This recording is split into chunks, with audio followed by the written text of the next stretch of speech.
हा अवधूत चिंतन श्री गुरुदेव दत्त श्री स्वामी समर्थ महाराज की जय। तेव्हा छांदोग्य उपनिषद चालू आहे आणि 8व्या अध्यायातला आता शेवटच्या टप्प्यात आपण आलेलो आहोत. मागच्या वेळेसचा 12वा खंड पूर्ण झाला आणि 13, 14 आणि 15 हे 3 खंड आज घ्यायचे आहेत. आणि मला असं वाटतं आज बहुतेक छांदोग्य उपनिषद पूर्ण होईल. मागच्या वेळेस जो 12वा खंड घेतला आणि त्याचा जो 6वा श्लोक आपण घेतला मागच्या वेळेस, तो म्हणजे जे भोग ब्रह्मलोकात प्राप्त होतात त्यांना देखता पाहत असताना जे रमण करतात आणि आत्म्याची ही उपासना, देवगण सुद्धा ही आत्म्याची उपासना करत असतात, त्यांनाही ब्रह्मस्वरूपता प्राप्त करण्याची इच्छा असते. कारण अंतिम ब्रह्मलोक आहे. देवगण जे आहेत ते स्वर्गात आणि भोगप्राप्ती करतायत, पण जेव्हा त्यांचा प्रजापतीशी संबंध आला आणि प्रजापतींनी इंद्रांना जेव्हा उपदेश केला तर तोच उपदेश हा देवगणांपर्यंत पोहोचला आणि देवगण सुद्धा ही आत्मज्ञान प्राप्त करण्याकरता ही आत्म्याची उपासना ते करत असतात. त्यामुळे त्यांना हे संपूर्ण लोकाचे भोग प्राप्त होतील असं त्यांना त्याच्यामध्ये आकलन आहे आणि ते भोगाच्याच निमित्ताने आत्म्याची जी आहे ती उपासना करतात.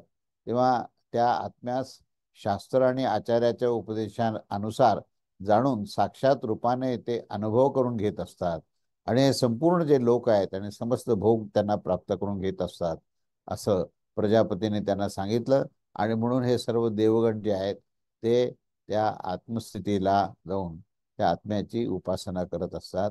हे ह्या मागच्या 12व्या खंडाचा आपण शेवटचा 6वा मंत्र जो आहे त्याचा आपण पाहिलं. आता आपण आज पुढे जाऊया. हे त्रयोदश खंड, 13वा खंड. 13व्या खंडाचा जो विषय आहे तो म्हणजे श्यामाच्छा बलम असा हा मंत्र आहे आणि या मंत्राच्या माध्यमातून हा उपदेश केलेला आहे. तेव्हा तो मंत्र काय आहे आणि त्याच्यात उपदेश काय आहे ते आपण पाहूया. श्यामाच्छबलम प्रपद्ये शबलाच्छम छयामम प्रपद्येश्च इव रोमाणी विधुयम पापम चंद्र इव रहोर्मुखात प्रच्युत धूत्वा शरीरम कृतम कृतात्मा ब्रह्मलोका अभिसंभव अभित्य अभिसंभवामिति. आता ह्या मंत्राचा अर्थ असा आहे की मी श्याम म्हणजेच परमात्मा, ह्या मी श्याम हा हृदयस्थ ब्रह्मापासून या शबल ब्रह्मलोकांना मी प्राप्त करेन आणि शबलापासून श्यामला प्राप्त करेन. श्याम श्याम हे म्हणजे काय, व्यक्तिरूपामध्ये अभिव्यक्त झालेला परमात्मा आहे. तेव्हा त्या श्यामस्थितीला मी प्राप्त करेन. अश्व ज्या प्रकारे आपल्या अंगावरील धूळ झाडून घेतो आणि तो निर्मळ होत असतो, अगदी त्या प्रकारेच मी हे ह्या सर्व पापांना झाडून आणि राहूच्या मुखातून निघालेल्या त्या चंद्रमाच्या समान शरीरास त्यागून कृतकृत्य होऊन जाईन आणि अकृत म्हणजे नित्य ब्रह्मलोकास प्राप्त होत असतो, असं या मंत्राचा शब्दशः अर्थ आहे. तेव्हा इथे श्यामाच्छ बलम प्रपद्ये असा जो मंत्र म्हटलेला आहे तो सर्वांना हा पवित्र करणारा असं मंत्र आहे. आणि हा जो जप आहे ह्या मंत्राचा अथवा ध्यानाच्यासाठी ह्या मंत्राचा विनियोग केला जातो, तेव्हा श्याम हा जो आहे या ठिकाणी हा गंभीर वर्ण आहे. हृदयस्थ ब्रह्म हे अत्यंत दुर्गम होण्याच्या कारणाने श्याम वर्णाच्या समान श्याम असतो. त्या हृदयस्थ ब्रह्मास जाणून ध्यानाच्या द्वारे त्या श्याम ब्रह्मापासून शबल ब्रह्मास, जे शबलच्या समान शबल आहे, म्हणजे आपण निर्गुण निराकारापासून सगुण साकारामध्ये त्या ब्रह्मतत्वाला घेऊन जातो, तेव्हा शबल ब्रह्म असं त्याला म्हणतो. कारण की ब्रह्मलोक जे आहे ते अरण्यादी म्हणजे अरण्यक वगैरे अशा या ग्रंथांनी अनेक कामनेने युक्त झालेले असतात. त्यामुळे तिथे त्या ठिकाणी त्याला ती शबलता येते. शबलता येण्याचं कारणच काय की इंद्रिय मन बुद्धी चित्त अहंकार हे सर्व काही त्याला प्राप्त होतात, कारण त्याला भोगही प्राप्त करायचे असतात आणि ब्रह्मलोकातही जायचं असतं. तेव्हा ब्रह्मलोकामध्ये जाऊन ती शबलता प्राप्त करणे आणि त्या शबल ब्रह्मलोकास मनाने शरीर त्यागानंतर पुन्हा एकदा प्राप्त करून घेणे.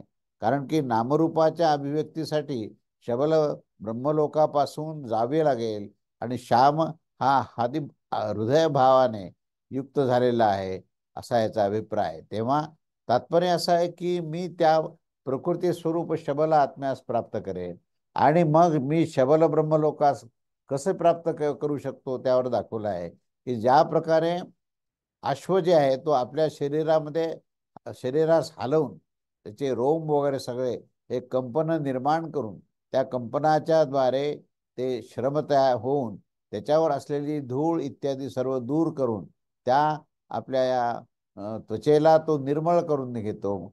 आणि त्याच प्रकारे या आदि ब्रह्माच्या ज्ञानाने धर्म अधर्माच्या पापास झाडून आणि राहुग्रस्त चंद्रमाच्या समान ज्या प्रकारे की तो राहूच्या मुखातून निघून तो पुढे प्रकाशमान होऊन जातो, अगदी त्याच प्रकारे संपूर्ण अनर्थाच्या आश्रयभूत त्या शरीराचा परिपूर्णतेने त्याग करून या लोकामध्ये ध्यानाद्वारे कृतात्मा म्हणजे कृतकृत्य होऊन अकृत नित्य ब्रह्मलोकास तो प्राप्त करून घेत असतो.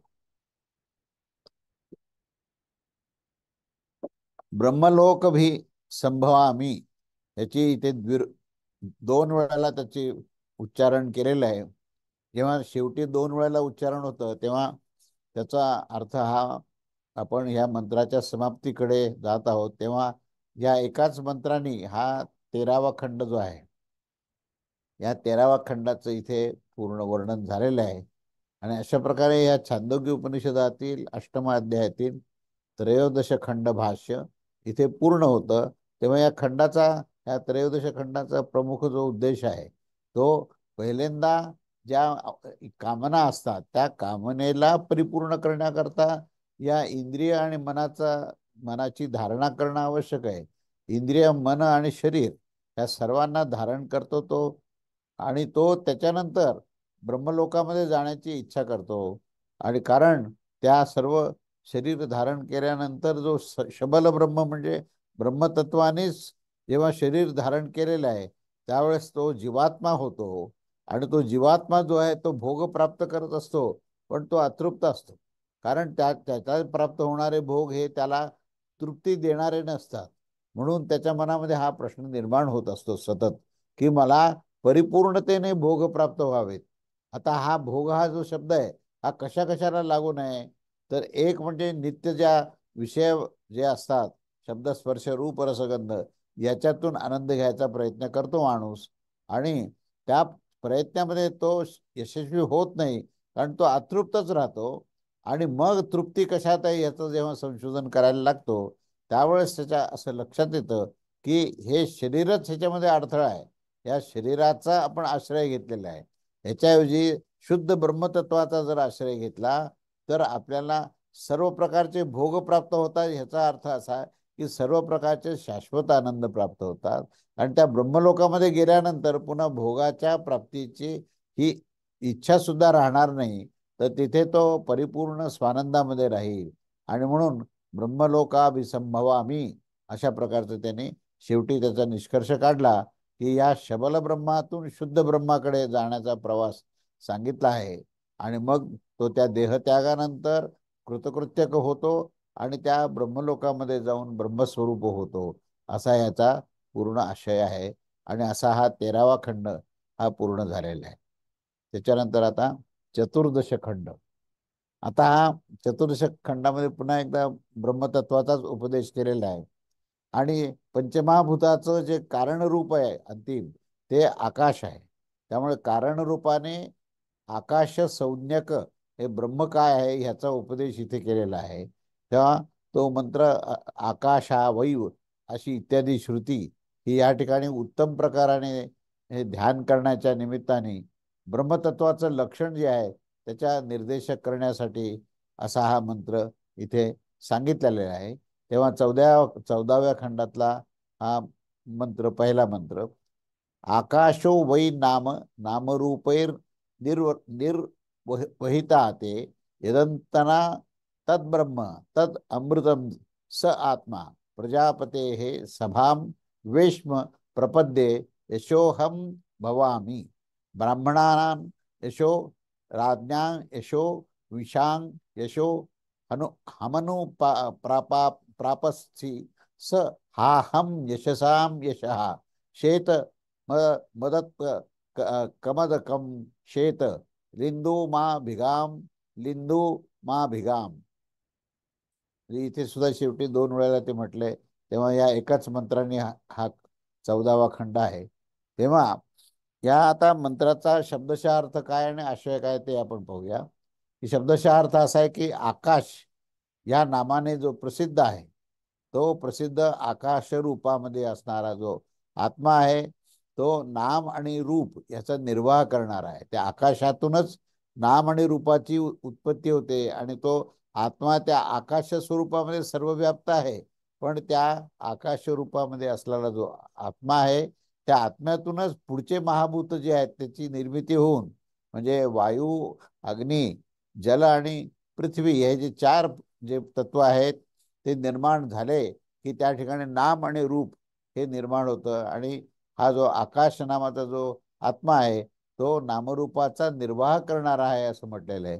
तेव्हा ते नाम आणि ते रूप यांच्या ह्याच्याच अंतर्गत आहे. तेच हे ब्रह्म आहे, तेच हे अमृत आहे आणि तोच हा आत्मा आहे.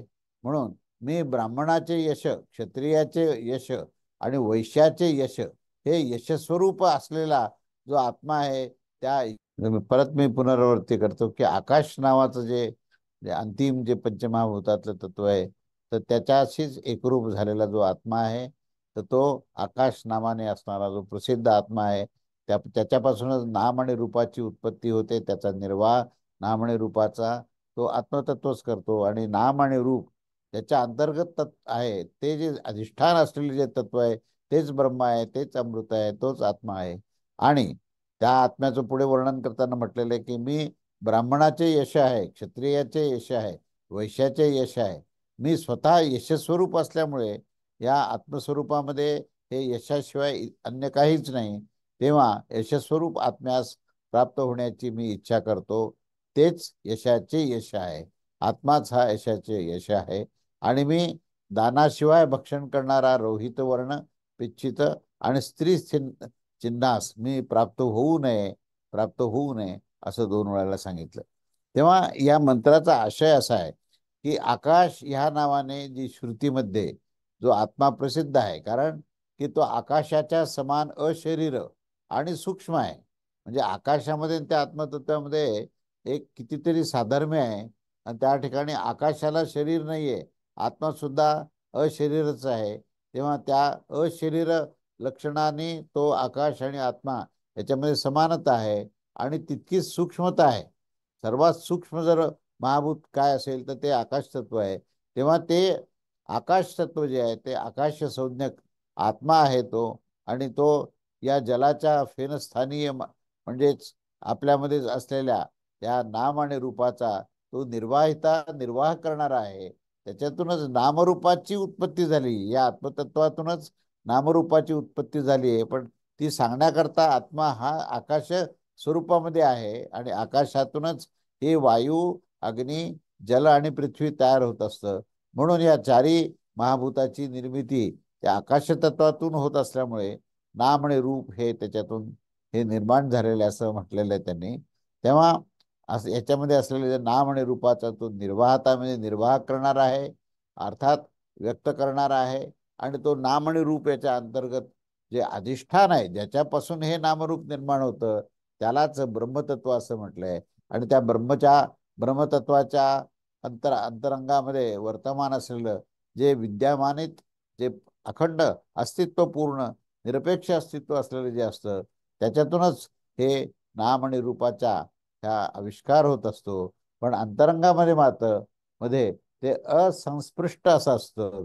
तात्पर्य असं आहे की ते ब्रह्म जे आहे ते नामरूपाच्या विलक्षण आणि नामरूपाने असंस्पृष्ट असंस्पृष्ट आहे. म्हणजे त्या नामरूपाच्या पलीकडे आहे ते, आणि ते देखील त्यांचा निर्वाह करणारच आहे. तेव्हा ब्रह्म जे आहे ते ह्या सर्व लक्षणांनी युक्त आहे. तेव्हा ही गोष्ट जी आहे ती बृहदारण्यक अंतर्गत मैत्रीय ब्राह्मणामध्ये ही गोष्ट सांगितलेली आहे. हे सर्व जे चिन्मात्राच्या अनुगती होण्याच्या कारणाने सर्वांची चिद्रूपता आहे, अशा प्रकारे या वाक्याची एकवाक्यता इथे ज्ञात होत असते. तेव्हा ही गोष्ट कशी ज्ञात होते असा प्रश्न विचारल्यावर श्रुती सांगते की स आत्मा, आत्मा संपूर्ण जीवाच्या प्र प्रत्यक्ष चेतन आणि स्वसंवेद्य असा शब्द वापरलाय आत्म्यात आत्मतत्वाला. तेव्हा जीवामध्ये असलेलं जे चैतन्य आहे तेच आत्म्याचं लक्षण आहे.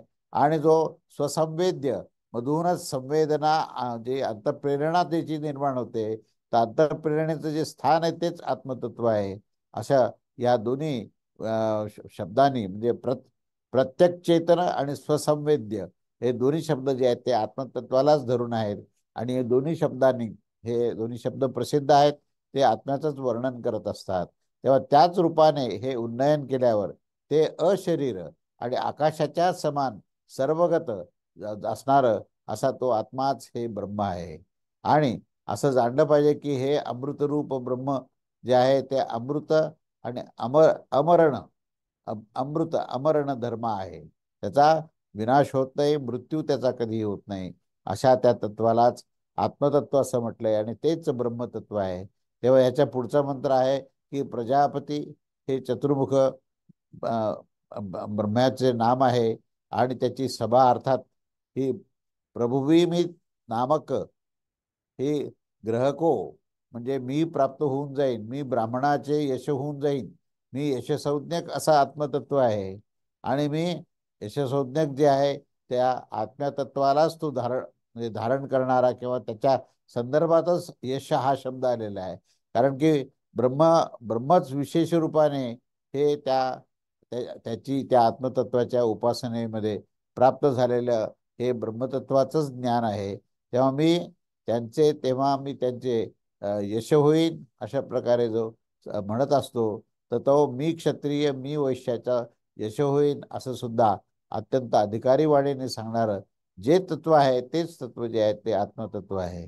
तेव्हा मी त्यांचा देखील सर्वांचा मी आत्मा होईल, मी त्यांचे यश प्राप्त करण्याची इच्छा करतो. आणि तो मी यशस्वरूप आत्म्याचे अर्थात देह इंद्रिय मन आणि बुद्धिरूप आत्म्याचा मी आत्मा आहे. अशा प्रकारे आत्म्यास काय मी अशा प्रकारे आत्म्यास का प्राप्त होत असतो, तर दाखवतात की शेत जो रंगात पिकलेल्या बोराच्या समान लाल आहे, जसे अदत्क दंतरहित झाल्यावर देखील अदत्क भक्षण करणाऱ्या ह्या स्त्री चिन्हास, कारण की तो आपल्या सेवन करण्याचे जे तेज आणि बल आणि वीर्य विज्ञान आणि धर्म इत्यादीचे तो हनन करतो, अर्थात विनाश करणार आहे.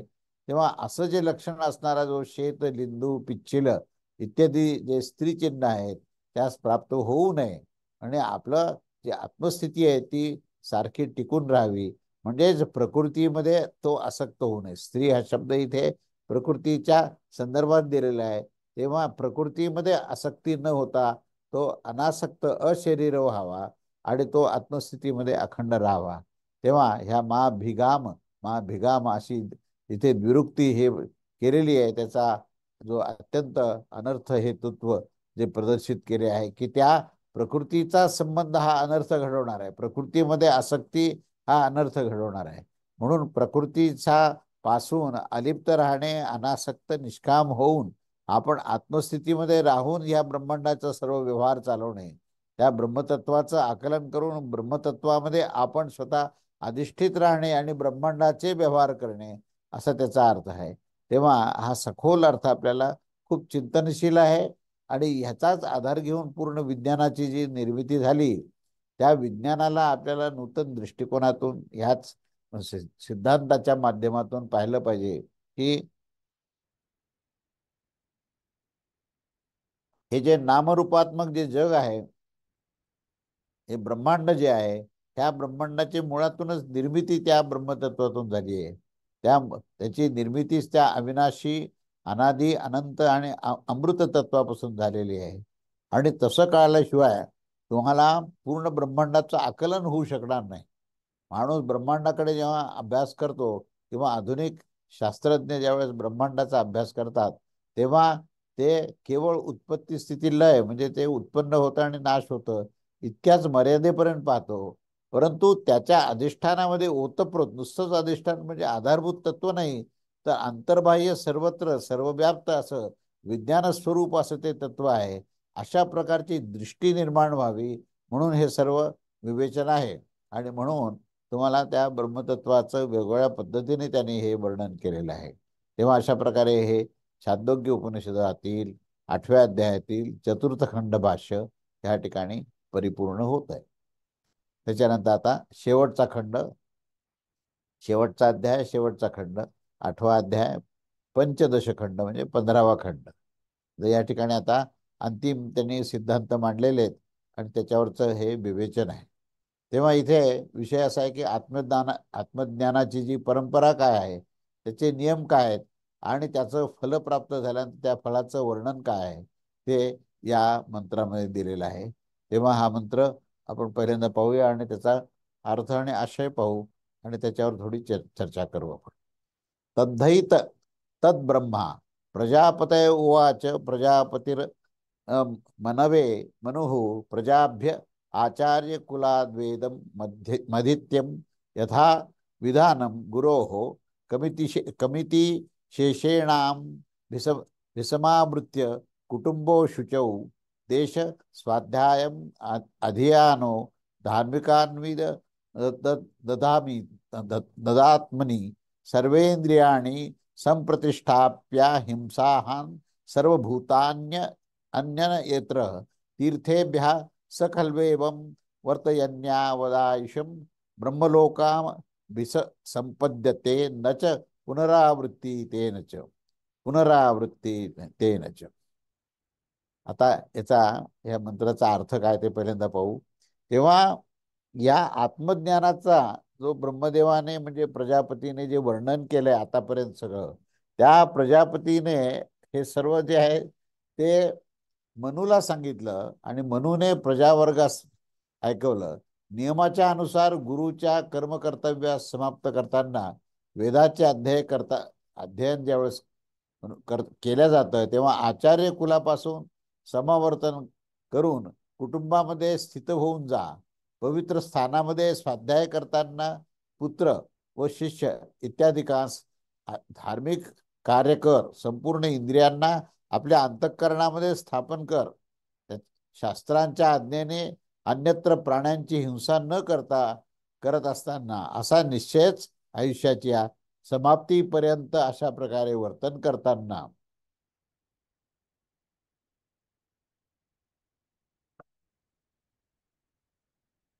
अशा प्रकारचे वर्तन करताना अंतक्षणी ही ब्रह्मलोकांची प्राप्ती होत असते. आणि एकदा काय ब्रह्मलोकाची प्राप्ती झाली तर तिथून पुनश्च तो परतून वापस येत नाही. पुनश्च परतून वापस येत नाही असं हे दोनदा सांगितलं आहे. तेव्हा ह्या ब्रह्मतत्वाच्या संदर्भामध्ये जे आचार्य कुलामध्ये हे ब्रह्मतत्वाचं ज्ञान देताना हे प्रजापतीने मनूला दिलेले आहे आणि मनूने त्यांच्या प्रजावर्गाला दिलेलं आहे. आणि मग हे पुढे गुरुशिष्य परंपरेने हे ज्ञान आपल्यापर्यंत आलेलं आहे. पण आता त्याचा लोप झालाय म्हणून आपल्याला त्याचं पुन्हा गांभीर्याने त्याचा स्वाध्याय करणं आवश्यक आहे. आणि तो स्वाध्याय करताना काय काय करायला पाहिजे याचे नियमही पुढे दिले आहेत की पुत्र शिष्य इत्यादिकास त्यांनी धर्माने वागावं, संपूर्ण इंद्रियांना आपल्या अंतःकरणामध्ये नियंत्रित ठेवावं, शास्त्राच्या आज्ञेप्रमाणे वागावं आणि कुठल्याही प्राण्याची हिंसा करू नये असं निश्चय त्या ठिकाणी सांगितलं आहे. आणि आयुष्याच्या समाप्तीपर्यंत अशा प्रकारे जेव्हा वर्तन होतं तेव्हा आपोआपच अंतक्षणी ब्रह्मलोकाची प्राप्ती होते आणि पुनश्च तो परतून येत नाही. असा हा शेवटचा श्लोक आहे, शेवटचा मंत्र आहे आणि या मंत्रामध्ये अंतिम उपदेश केलेला आहे. तेव्हा या मंत्राचा आशय काय आहे आणि नंतर थोडीशी आपण सविस्तर त्याच्यावरचं चिंतन करू आपण, म्हणजे हे छांदोग्य उपनिषद इथे हे संपेल.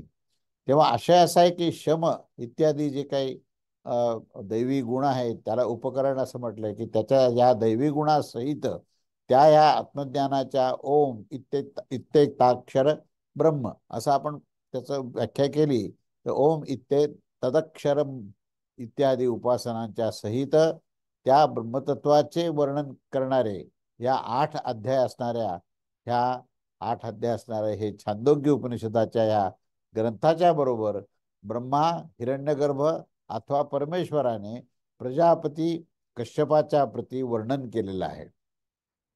तेव्हा इथे प्रजापती कश्यपाने सुद्धा याचं वर्णन केलेलं आहे, कारण त्याच्यापासूनच जे आहे ते दैत्य आणि देव निर्माण झाले. त्या दोघांनाही त्यांनी ही ही विद्या प्रदान केली. तेव्हा त्या प्रजापतीने आपल्या पुत्रास म्हणजे मनूला हे सांगितलं. मनूने सर्व प्रजावर्गाला ऐकवलं आणि अशा प्रकारे हे श्रुतीचा अर्थ आणि श्रुतीची ही संप्रदाय परंपरा जी आहे आणि त्याच्यापासून निर्माण झालेलं जे विज्ञान आहे त्याचं आज देखील विद्वानांना ते त्याच्यामध्ये रस घेऊन अभ्यास करण्यास योग्य असं आहे. ज्या प्रकारे 6व्या इत्यादी 3 अध्यायाचे वर्णन केले आहे आणि पुढे आत्मविद्या सफल समजली पाहिजे, त्या प्रकारे हे कर्माचे काही प्रयोजन नाही. ही बाब प्राप्त झाल्यावर कर्माची व्यर्थता होत असते. म्हणजेच आसक्तीने जे कर्तव्य सोडून त्या आपण आपल्या कर्तृत्व भावाने भोगवृत्तीने जे केलं आहे त्याला कर्म असं म्हटलं आणि अशा कर्माची ही व्यर्थता आहे. त्यामुळे त्याच्या निवृत्तीच्या इच्छेने विद्वानाच्या द्वारे अनुष्ठित होण्याच्या या कर्माचे जे आहे ते विशिष्ट होण्याने त्याच्या सार्थकतेचे निरूपण केलेले आहे. तेव्हा या आचार्य कुलातून हे जे काही वेद अध्ययन करून अर्थात यथाविधान जसे की स्मृतीने नियम दाखवलेले आहेत त्यानेच युक्त होऊन अर्थात ही त्याच्या सहित वेदाचा स्वाध्याय करून, कारण की उपकुर्वाण ब्रह्मचारीच्या साठी स्मृतियुक्त संपूर्ण विधी हे कर्तव्याच्या रूपामध्ये सांगितले आहे आणि त्यामुळे त्याच्यामध्ये गुरुशुश्रुतेची प्रधानता दिली आहे आणि ती प्रधानता प्रदर्शित करण्यासाठी श्रुती पुढे सांगत आहे की गुरूंचे जे करण्यायोग्य कर्म असेल त्यास करून जो कर्मशून्य समय शेष राहील त्या समयामध्ये नेहमी वेदाचं अध्ययन करावं असं याचं तात्पर्य आहे. त्यामुळे अभिप्राय असा आहे की अशा प्रकारे नियमाने वागणाऱ्या विद्यार्थ्याचे हे अध्ययन केला गेलेला वेदच जे आहे ते कर्म आणि ज्ञानाच्या फलप्राप्तीचा हेतू होत असतो. अजूनही कोणताच त्याच्या व्यतिरिक्त अजून कुठलाही प्रकार नाही.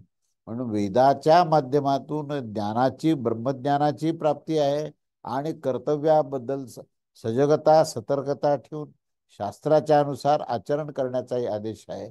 या दोन्हीचाही समन्वय इथे साध्य केला पाहिजे. तेव्हा अभिसमावृत्य अर्थात धर्म जिज्ञासा समाप्त करून गुरुकुलापासून निवृत्त होऊन नियमपूर्वक स्त्री परिग्रह करून कुटुंबामध्ये स्थित होऊन अर्थात ग्रस्थाश्रमामध्ये विहित कर्मामध्ये तत्पर होऊन तेथे देखील ग्रस्थाश्रमाच्या साठी विहित कर्माच्या स्वाध्यायाची प्रधानता या ठिकाणी प्रदर्शित करण्यासाठी असं हे सांगितलं गेलेलं आहे.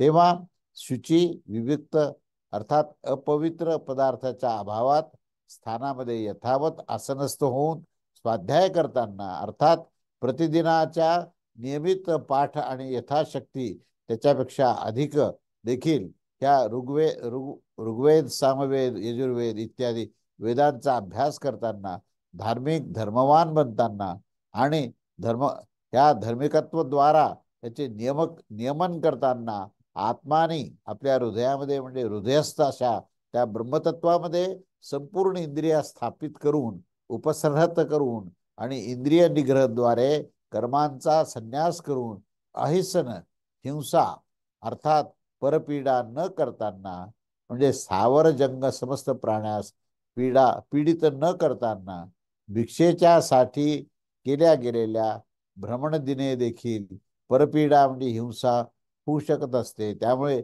श्रुती सांगते की अन्यत्र तीर्थेभ्या जो शास्त्राच्या आज्ञेचा विषय आहे त्यास तीर्थ असं म्हणतात. तेव्हा तात्पर्य असं आहे की त्याच्या शिवाय अन्यत्र हिंसा न करता असा हा नियम सर्वच आश्रमाच्या साठी समान आहे. काही अन्य विद्वान लोक तर असं म्हणतात की तीर्थाशिवाय आणि सर्व जागेत अहिंसेचेच विधान आहे. तेव्हा आपल्या कुटुंबामध्ये देखील हे सर्व करताना तो अधिकारी पुरुष जो आहे तो आपलं आयुष्य असेपर्यंत, अर्थात या जीवन उपयुक्त प्रकारानेच तो आपलं आचरण करताना आणि देहांत होण्यावर ब्रह्मलोकास प्राप्त होत असतो आणि नंतर शरीर ग्रहण करण्यासाठी तो परतून फिरून येत नाही, कारण पुनरावृत्ती प्राप्तीसाठी प्रतिषेध केला गेलेला आहे. एकदा का तो ब्रह्मस्वरूप झाला तर तो सर्व प्रकारे प्रकृती संबंध विच्छेदित होतो, त्याच्या सर्व प्रकारच्या कामना या तृप्त झालेल्या असतात, म्हणून तो निष्काम होतो, त्याला कुठल्याही प्रकारची आसक्ती राहत नाही आणि म्हणून त्याला पुनरावृत्ती नाही. तेव्हा तात्पर्य असं आहे की अर्चनादी मार्गाने या कार्यब्रह्माच्या लोकास प्राप्त होऊन जोपर्यंत ब्रह्मलोकाच्या स्थितीत तो राहत असतो तोपर्यंत तो तेथेच राहतो. त्याचा नाश होण्यापूर्वी तो तेथून हा परत येत नसतो. नच पुनरावृत्ती ते, नच पुनरावृत्ती ते, अशी या ठिकाणी विरुक्ती केलेली आहे आणि ह्या विरुक्तीनेच ह्या उपनिषद विद्येची या ठिकाणी समाप्ती सूचित केलेली आहे. तेव्हा अशा ह्या प्रकारे छांदोग्य उपनिषदातील अष्टम अध्यायातील 15 खंड हे भाष्य पूर्ण झालं आणि अशा प्रकारे हे श्री गोविंद भगवत पूज्यपाद शिष्य परमहंस परिब्राजाकार्य हे शंकर आचार्य जे आहेत ते ह्या ठिकाणी त्यांच्या भाष्य जे आहे इथे त्यांनी पूर्ण केलं आहे आणि त्यांनी केलेल्या या भाष्यासहित हे छांदोग्य उपनिषद भाष्य जे आहे इथे समाप्त झालेले आहे. ओम तत्सत. अशा प्रकारे आज हा छांदोग्य उपनिषदाचा हा 8वा अध्याय आणि 15वा खंड परिपूर्ण झाला आणि याच्यावरच आता आपल्याला थोडस म्हणजे पूर्ण सिंहावलोकन करून आपल्याला नेमका काय काय लाभ झालेला आहे याचा एक आपण पुढच्या रविवारी एक थोडं गतिमानतेने एकदा पाहू, कारण विषय खूप मोठा आहे. माझं जे लिखाण झालंय ते 2051 पेजेस लिखाण झालं ह्याच्यामध्ये आणि प्रवचन संख्या किती आहे पाहावं लागेल मला, पण ही महाराजांनी जे त्याच्यावर जे भाष्य केलं तर ते महाराजांनी 108 प्रवचन केलेले आहेत त्याच्यावर. त्यामुळे हे खूप मोठं आहे. आपण वर्षापेक्षा जास्त त्याच्यावर हे चिंतन केलेलं आहे. तर त्याचा आपण संक्षिप्त त्याची पूर्णपणे त्याचं सारभूत ज्ञान काय आहे हे आपण पुढच्या रविवारी पाहून त्याच्यानंतर आपण पुढचं उपनिषद हे बृहद आरण्यक उपनिषद हे इतकंच मोठं आहे जे छांदोग्य उपनिषद आहे. तेव्हा इथे आपण थांबूया. अवधूत चिंतन. श्री गुरुदेव दत्त. श्री स्वामी समर्थ महाराज की जय.